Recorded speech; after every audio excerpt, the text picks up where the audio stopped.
घंटे की आकार की बेल घंटी को भी दबा दें ताकि हमारे नए वीडियो आपको लगातार मिलते रहें।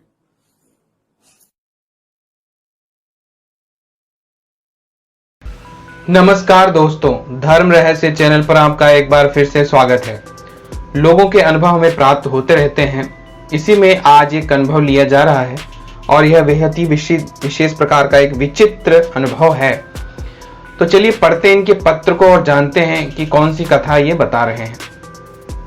नमस्कार गुरुजी, मैं मुंबई का रहने वाला हूँ और अभी हाल ही में जब मैं अपने गांव गया था, यानी कि ये लॉकडाउन से पहले की बात है, उस दौरान मैंने अपने गांव में बहुत सारी बातें सुनी। मेरा एक दोस्त जो कि प्रधान के बेटे का भी दोस्त था, उससे मुझे मिलवाया। मैं और ये यानी कि 3 लोग मिलकर के बियर पीने लगे। हम लोग गांव से बाहर आके बियर पी रहे थे। बियर पीते पीते शाम हो गई और जब हम अपने घर की ओर लौटने लगे तभी मेरे दोस्त ने कहा, ये तालाब बड़ा ही पुराना और खतरनाक है, यहाँ से जुड़ी हुई बहुत सारी कहानियां हैं, इसलिए यहाँ से गुजरते वक्त हंसी मजाक मत करना।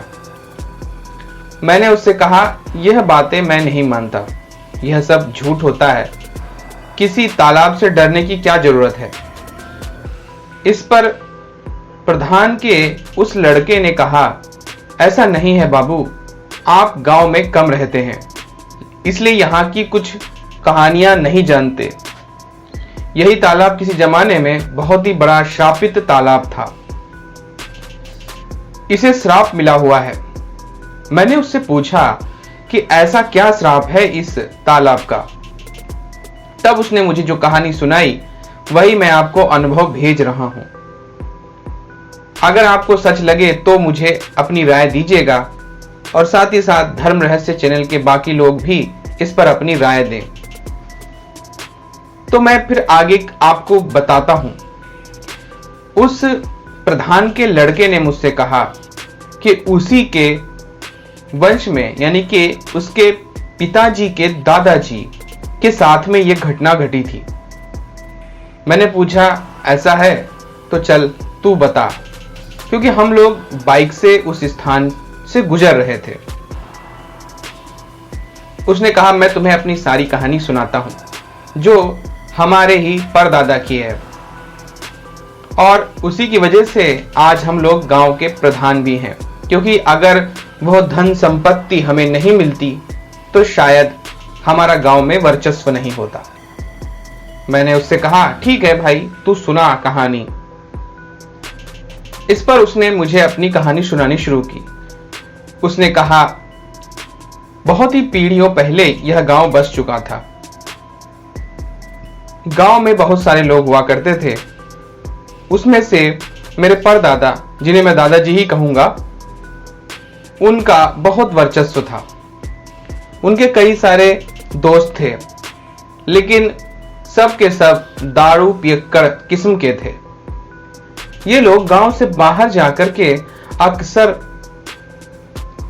शराब पिया करते थे और बैठकर मटर गश्ती किया करते थे। आप तो जानते ही हैं कि जवानी में लोगों को जोश बहुत होता है, सारे सुखों की कामना उनके मन में बहुत ज्यादा रहती है। शायद मेरे दादाजी के मन में भी रही होगी। तो वो अपने दोस्तों के साथ में एक रात को शराब पीने के लिए तालाब के किनारे चले गए थे।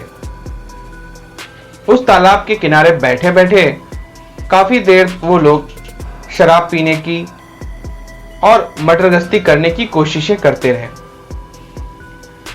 फिर अचानक से ही मेरे दादाजी के एक दोस्त ने उन्हें बताया कि क्यों ना हम लोग किसी जानवर को मारकर खा जाएं।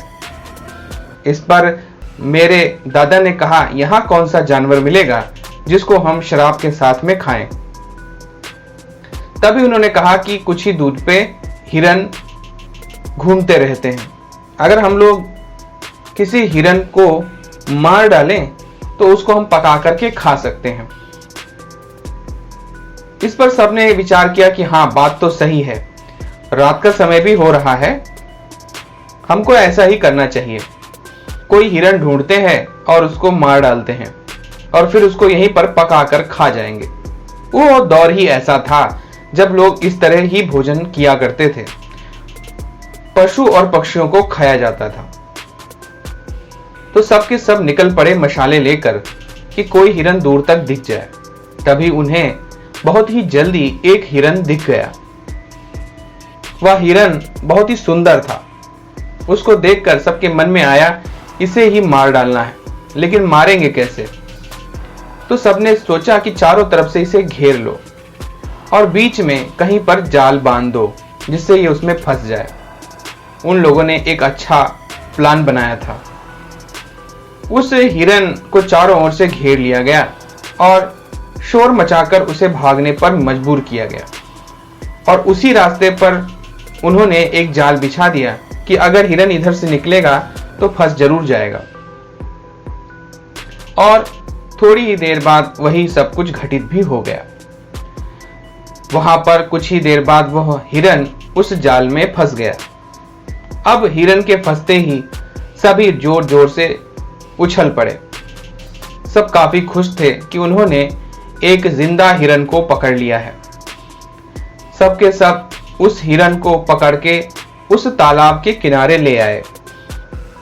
अब बारी थी हिरन को काटने की। तो सबने मिलकर यह सोचा कि क्यों ना इस हिरन को यहीं पर काट लिया जाए और लकड़ियों की व्यवस्था कर ली जाए। वहां पर जितनी भी सूखी लकड़ियां उन लोगों को मिली उन्होंने सब इकट्ठा कर ली और जिस तरह से जानवरों को बांधकर लटकाया जाता है उसी तरह बांधकर लटकाने की व्यवस्था कर दी गई। उसके बाद फिर उन्होंने उसी समय मेरे दादाजी ने उसकी गर्दन काट दी। पर यहां पर कहते हैं आदमी हंसी मजाक में बड़ी बड़ी गलतियां कर देता है। गलती क्या हुई मैं वह आपको बताता हूं। असल में उस तालाब में लोगों का ऐसा कहना था कि पिशाचिनी रहती है। इसी कारण से सब लोग उस तालाब से थोड़ा डरते भी थे। लेकिन जाबाज लोग इन चीजों की फिक्र नहीं करते और ना ही वो ऐसी चीजों से डरा करते हैं। इसी कारण से तालाब पर लोग जाया करते थे क्योंकि काफी सुंदर और मनोरम तालाब था। उस तालाब के किनारे जब उन्होंने वह हिरन पकड़ लिया था उसी दौरान सब लोग कहने लगे कि इसमें तो पिशाचिनी रहती है, क्या उसे हम कुछ नहीं देंगे? तो बाकी सब हंसते हुए शराब पीते हुए कहने लगे हाँ हाँ, उसका भाग तो हम लोग उसे देंगे ही, पर क्या वो हमको भी कुछ देगी? और ऐसा कहते हुए सभी हंसने लगे। मेरे दादा भी जोश में आ गए। उन्होंने उसी वक्त उस गर्दन को जब उड़ाया, यानी कि जब उन्होंने उस हिरन की गर्दन को काटा, उसी दौरान उन्होंने गर्दन काटते हुए गलती से यह कह दिया, ले पिशाचनी, मैं इसकी गर्दन तुझे देता हूं। और हंसते हुए उन्होंने उन दोस्तों के साथ में वहां पर ऐसा काम कर दिया। उसकी गर्दन काटकर एक कोने पर फेंक दी गई। बाकी हिस्से को आग में डाल करके भून दिया गया। सभी ने मिल बांट के उसे खूब खाया और हंसी मजाक यहां तक ही नहीं रुका। इसके बाद काफी खा लेने के बाद कुछ हिस्सा जो भुना हुआ बच गया था और कुछ शराब भी बची हुई थी, उसके बारे में मेरे दादा और उनके दोस्त लोग कहने लगे कि अब इसका क्या करें। उन्होंने कहा चलो इस पिशाचनी को दे दो, और हंसते हुए उन्होंने उसी तालाब के किनारे उस मांस के टुकड़े को और साथ ही साथ शराब की बोतलें फेंकती हुए तोड़ दी और हंसते हुए वहां से सब लोग चले गए। इस प्रकार से उस दिन का अंत हुआ। लेकिन उस दिन जो गलत बात हो गई थी उसका पछतावा अब आगे आने वाले समय में भुगतना था। अब आगे क्या हुआ यह मैं आपको बताता हूं। मैं उसकी बात सुनकर बहुत ही ज्यादा अचरज में था, क्योंकि उसकी कहानी बड़ी ही मजेदार मुझे लग रही थी। मैंने उससे कहा कि चलो भाई ठीक है, तू अगर कह रहा है तो मान लेता हूं, लेकिन जल्दी से अब आगे बता, तेरे दादा के साथ आगे क्या हुआ। अगले दिन मेरे दादाजी और उनके कुछ दोस्त फिर उसी स्थान पर आए, क्योंकि ज्यादातर मटर गश्ती करने के लिए वही स्थान सबसे अच्छा होता था। तो वो लोग उस स्थान पर एक बार फिर से गए, पर वहां पर उन्होंने देखा कि बाकी सब चीजें तो हैं, लेकिन उस हिरण का सिर दिखाई नहीं दे रहा। हिरण का सिर आखिर गया कहां, सब यही सोचने लगे। तभी मेरे दादाजी ने कहा, क्यों तुम लोग हिरण के सिर के पीछे पड़े हो? अरे वो हिरण का सिर कोई जानवर उठाकर ले गया होगा, तुम लोग खामखा परेशान हो जाते हो। कभी कभी ऐसा होता है कि बचा हुआ मांस खाने के लिए दूसरे जानवर आ जाते हैं, तो भला इसके लिए तुम्हें परेशान होने की क्या जरूरत है? सबने कहा हाँ चलो ठीक है, पर उस जमाने में अधिकतर लोग जानवरों के आगे का हिस्सा यानी सिर का हिस्सा अपने पास रख लिया करते थे और उसे घर के बाहर टांगते थे अथवा घर में किसी शोपीस की तरह सजाकर रखते थे। इसी कारण से सबने ये सोचा था कि उसका कोई शोपीस के रूप में अपने गांव ले जाकर लोगों को बताएंगे कि हमने कल यहां पर एक हिरन मारा था। लेकिन उन्हें हिरन का सिर तो मिला नहीं था, इसी वजह से वो सभी हिरन के सिर को ढूंढ रहे थे। किस्मत साथ नहीं दे रही थी, पर कुछ लोगों ने कहा कि क्यों ना थोड़ा सा घूम लिया जाए और पता किया जाए क्या आखिर हिरन का सर कोई जानवर अगर ले गया होगा तो उसने केवल उसका मांस ही तो खाया होगा, उसका कंकाल और सिर के सींग शायद मिल जाए। इसी वजह से वो लोग उस स्थान पर काफी देर तक घूमते रहे। उन्होंने पूरा स्थान का भ्रमण किया, चारों तरफ घूम घूम कर देखा, लेकिन कहीं पर भी हिरन का सींग और उसका सिर नहीं मिला। सब लोग फिर उसी स्थान पर आ गए जिस स्थान पर उन्होंने कल रात को हिरन मारा था और उसे पकाया गया था। उस स्थान पर आकर एक बार फिर से सभी लोग शराब पीने लगे और अपनी अपनी मौज लेने लगे। हंसी मजाक का वो दौर रात भर चलता रहा और सब के सब बिल्कुल टुल्ल हो गए थे, यानी कि जिसे हम कहते हैं पूरी तरह से नशे में आ जाना। मैंने फिर अपने उस नए दोस्त प्रधान के लड़के से पूछा कि अभी तक कुछ भी चमत्कार नहीं हुआ क्या जो तुम बताना चाहते हो? इस पर उसने कहा, शंका मत करो, अब मैं तुम्हें बताता हूं कि अब कहानी कैसे पलटती है। उसकी बात सुनकर मुझे कुछ अचरज हुआ कि शायद अब कुछ नई बात सुनने को मिलेगी। मैंने उससे कहा, ठीक है जल्दी बताओ आगे क्या हुआ। रात जैसे ही गहराने लगी सब अपने अपने घर के लिए निकलने लगे। उस वक्त केवल मेरे दादाजी वहां पर अकेले रह गए, क्योंकि उन्होंने कुछ ज्यादा ही पी ली थी। सभी साथी कहने लगे, चलो हमारे साथ और जल्दी ही हमें घर जाना है, तू क्या चलना नहीं चाहता? इस पर मेरे दादा ने कहा, थोड़ी देर और आराम कर लेने दे, खा पीकर बहुत उबासी आ जाती है। इस उबासी की वजह से ही मैं थोड़ी देर में आऊंगा। पता नहीं उस दिन क्या हुआ था जिसकी वजह से मेरे दादाजी ऐसा व्यवहार कर रहे थे। इसके बाद सारे लोग वहां से चले गए। रात गहरा गई थी, शायद रात के 12 बज गए हों। अब दादा ने सोचा कि अब उन्हें भी घर जाना चाहिए, क्योंकि अब नशा कुछ कुछ उतरने लगा था। वो जैसे ही उठे तभी उन्होंने पास ही में एक सुंदर सी स्त्री को बैठे हुए देखा। उसे देख करके उन्हें बड़ा ही आश्चर्य हुआ।